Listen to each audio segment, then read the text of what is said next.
गोवर्धन नाथ जो कि 21 किलोमीटर में विराजमान है, जिनकी परिक्रमा के लिए लाखों भक्त यहाँ आते हैं, जिनकी परिक्रमा में कई मंदिरों और कुंडों के दर्शन हमें होते हैं।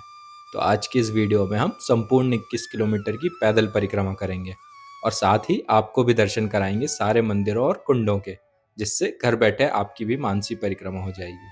तो चलिए शुरू करते हैं आज के इस वीडियो को।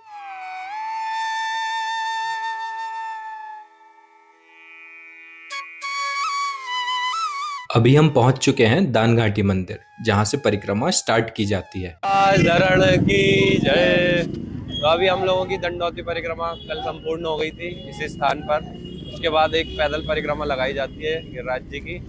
तो अब हम लोग बस सुबह सुबह 8 बजे निकल रहे हैं गिरिराज जी की पैदल परिक्रमा के लिए। चलिए आगे चलते हैं, पूरी परिक्रमा के आपको दर्शन भी करवाएंगे। दान घाटी मंदिर वही स्थान है जहां हमारे ठाकुर जी गोपियों से दूध, दही और माखन का दान लिया करते थे। यहाँ से गिरिराज बाबा को साष्टांग प्रणाम करके सभी परिक्रमा शुरू करते हैं।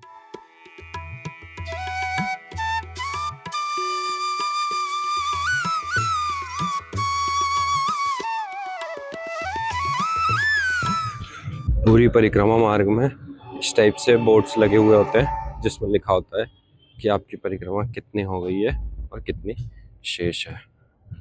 जैसे अभी हमारी परिक्रमा स्टार्ट हुई है, तो परिक्रमा मुख्यतः दो भागों में डिवाइड है। बड़ी परिक्रमा 11 किलोमीटर की है, उसके बाद छोटी परिक्रमा स्टार्ट होती है जो कि 10 किलोमीटर की है। तो अभी हमें बड़ी परिक्रमा चल रही है अभी हमारी। जो लोग पैदल परिक्रमा नहीं कर सकते, उनके लिए यहाँ पर रिक्शा भी मिल जाते हैं, जिससे वो 2 से 3 घंटे में पूरी परिक्रमा कर सकते हैं। तो अभी हम लोग गिरिराज जी के परिक्रमा मार्ग के कच्चे वाले रास्ते पर आ गए हैं। एक कच्चा रास्ता वहां पर भी बनाया गया है मेन रोड के साइड में, वहां से भी आप परिक्रमा कर सकते हैं, जहां पर ग्रीन कलर के बोर्ड्स लगे हुए दिख रहे थे। और ये गिरिराज जी की कंदराओं के बीच में एकदम कच्चा रास्ता है, इसमें बिल्कुल आपको नेचर के बीच होने का फील आएगा।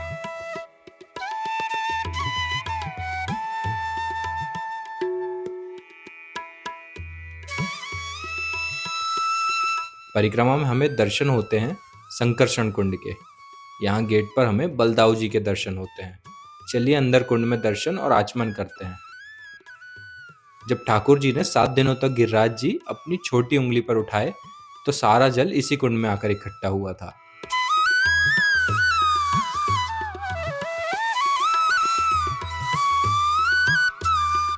संकर्षण कुंड से आगे बढ़ने पर हमें दर्शन होते हैं साक्षी गोपाल जी के। तो अभी हमारी 3.7 किलोमीटर की परिक्रमा हो गई है। परिक्रमा मार्ग में भीड़ भी काफ़ी कम है।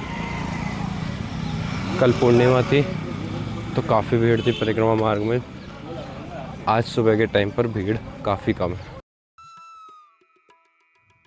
पूरी परिक्रमा मार्ग में छोटे छोटे अनेकों मंदिर के दर्शन होते हैं।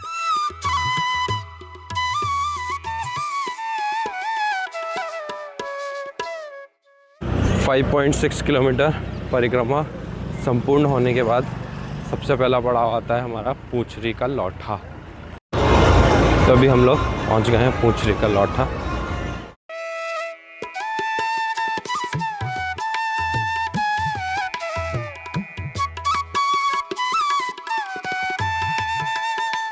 श्री मंदिर पूंछरी का लौठा भगवान की जय हो।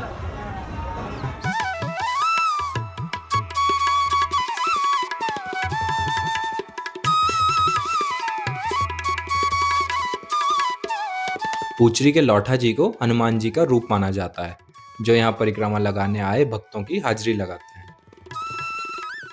तो अभी हमारी 5.2 किलोमीटर की हो गई है परिक्रमा, है ना। पूंछरी के लौठा पर दर्शन करके आगे बढ़ रहे हैं।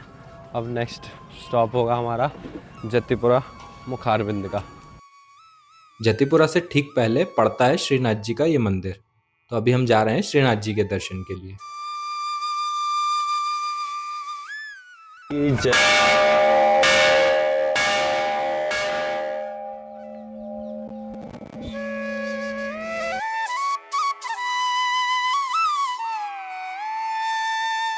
सुबह का टाइम है और श्रीनाथ जी का भी स्नान चल रहा है।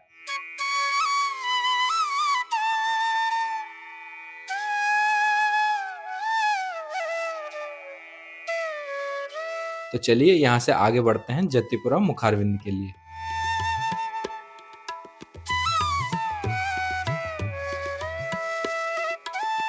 गिरिराज जी के दर्शन करते हुए अभी हम पहुंच गए हैं जतिपुरा मुखारविंद पर, जहां गिरिराज बाबा का मुख है। इसी स्थान पर ठाकुर जी ने गोवर्धन नाथ को उठाया था।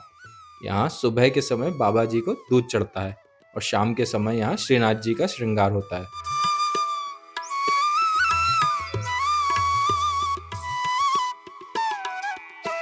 यहाँ से आगे बढ़ने पर अभी हमें दर्शन हो रहे हैं दंडवती शिला के।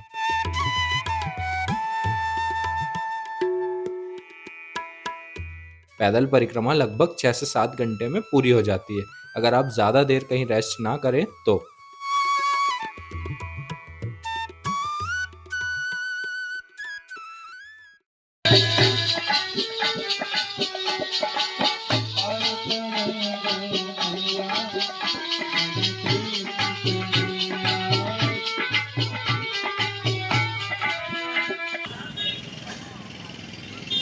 तो बड़ी परिक्रमा हमारी संपूर्ण हो चुकी है। अब यहाँ से हमारी छोटी परिक्रमा जो कि 10 किलोमीटर की होती है।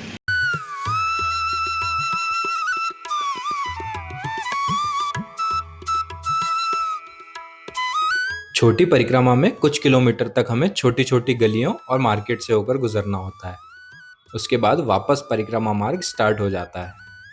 त्योहार के टाइम पर यहाँ पर काफी ज्यादा भीड़ होती है।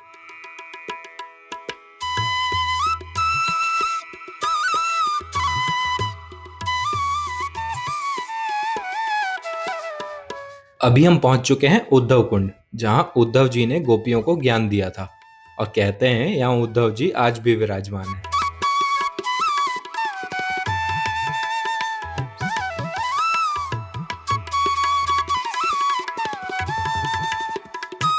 उद्धव कुंड के बाद हमें दर्शन होते हैं राधा कुंड और श्याम कुंड के, जहां से दर्शन और आचमन करके हम आगे बढ़ते हैं परिक्रमा में।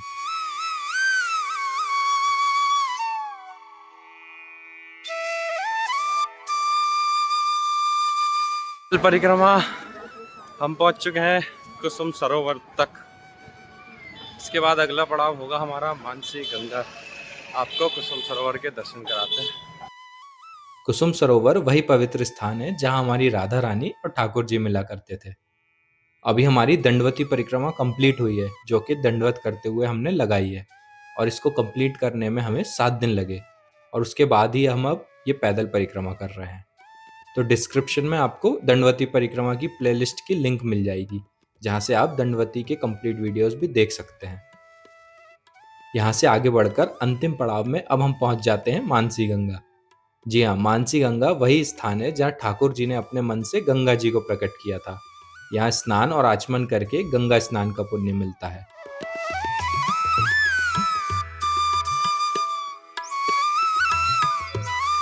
यहाँ कुंड में पानी गहरा होने की वजह से किनारे पर पाइप से नहाने की व्यवस्था की गई है।